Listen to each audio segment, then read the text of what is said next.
Let's get one thing straight right out of the gate. This isn't just another two guys battling for a QB1 storyline. No, this is a full-blown, slow-motion case study in how NFL politics can override plain, obvious football logic.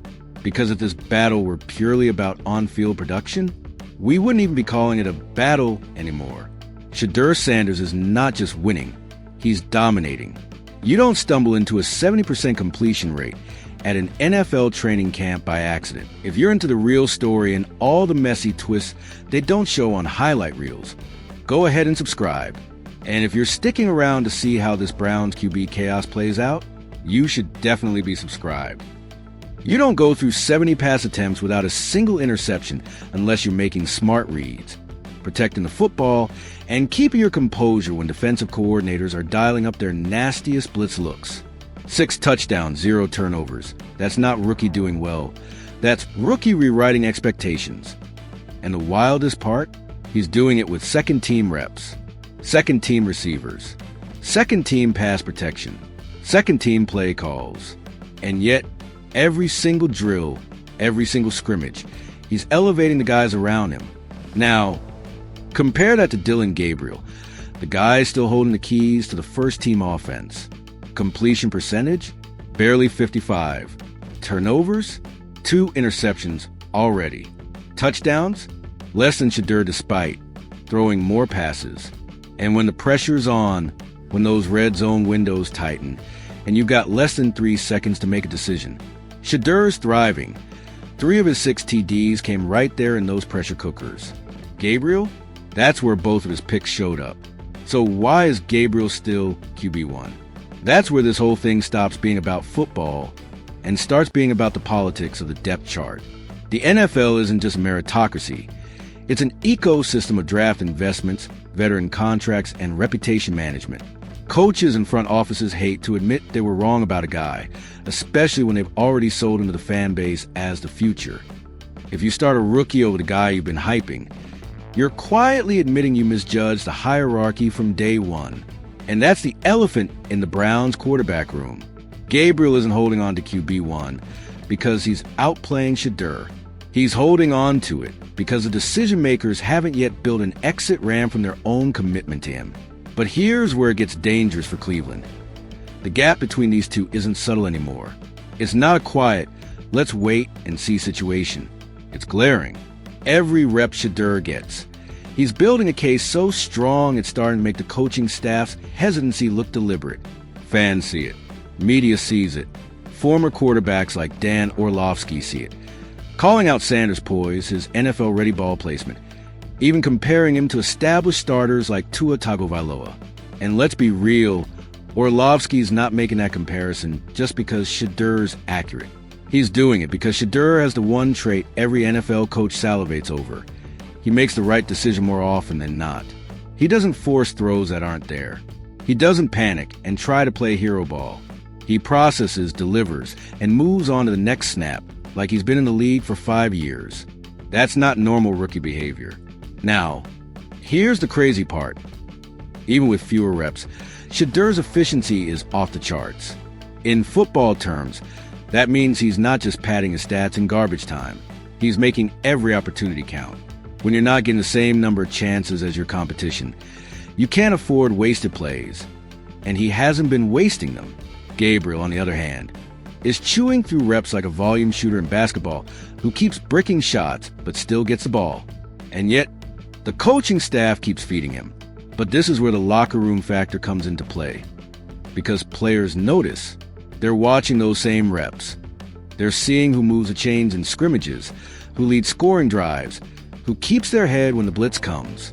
When the guy running with the 2s looks better than the guy running with the 1s, it starts to shift where the locker room's confidence goes. Quarterback battles aren't just decided in the coach's office.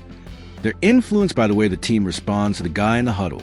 And the Browns' huddle feels different with Shedeur in it. He's not barking orders for respect. He doesn't need to. He calls the play, guys lock in, and you can see the buy-in in their body language. That buy-in doesn't happen by accident. Especially for a rookie. It's earned through consistency. It's earned through delivering on exactly what you said you'd do. And it's earned by protecting your teammates, what Shedeur's been doing by avoiding the kind of reckless throws that hang a receiver out to dry. Now, let's talk pressure situations. It's easy to look good in a clean pocket on a 7-on-7 drill. What separates the good from the great is what happens when the defense brings a house, and you've got 1.5 seconds to make a decision.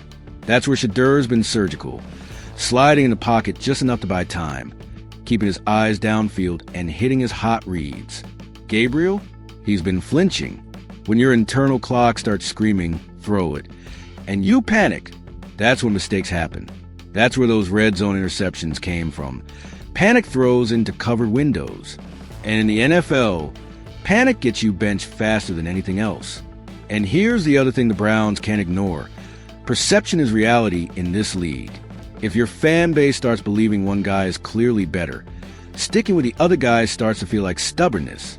Every bad Gabriel drive in a preseason game will be met with, "Why isn't Shedeur starting?" Every stalled red zone possession will be followed by, "Shedeur wouldn't have missed that throw." That pressure doesn't just land on Gabriel. It lands on the coaching staff. This is where the politics over performance argument gets legs. Keeping Gabriel at QB1 right now isn't protecting him. It's putting him in a position where every mistake is magnified. Meanwhile, Shedeur's in the perfect spot to play hero. If they keep him on the bench until the inevitable switch, he gets to step in as the savior who turns the season around. But the risk? If you wait too long, you waste the momentum he's already built in camp. Momentum is a currency in football, and right now, Shedeur's value is peaking. The Browns are at a crossroads. They can either ride the guy who's winning on paper, on film, and in the locker room, or they can double down on a depth chart decision that's already looking outdated. And here's the bottom line.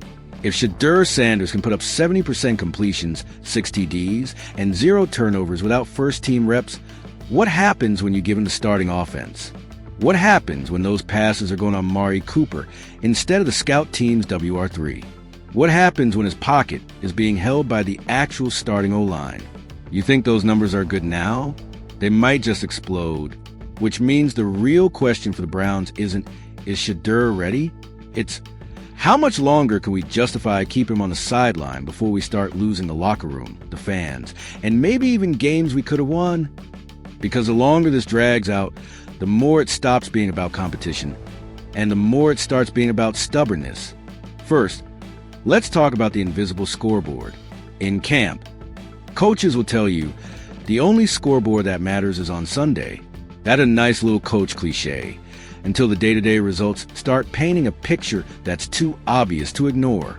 And right now, every unofficial measure, completion percentage, touchdowns, turnovers avoided, third down efficiency, all lean Shedeur. Players see this. They might not be writing it down, but every rep gets logged in the mental notebook. They know who's moving the ball and who's stalling drives. They know who's leaving defenders shaking their heads and who's leaving defensive backs with easy picks. It's not just about highlights. It's about trust. In a real game, when the play breaks down, who do you trust to make the right read? To not force a throw that ends in disaster? The answer is getting clearer by the day. Now, the Browns coaching staff is in a brutal spot. Kevin Stefanski can't just bench Gabriel tomorrow without creating a tidal wave of QB controversy headlines. Coaches hate quarterback controversies because they split locker rooms. They create camps, the Gabriel guys and the Shedeur guys.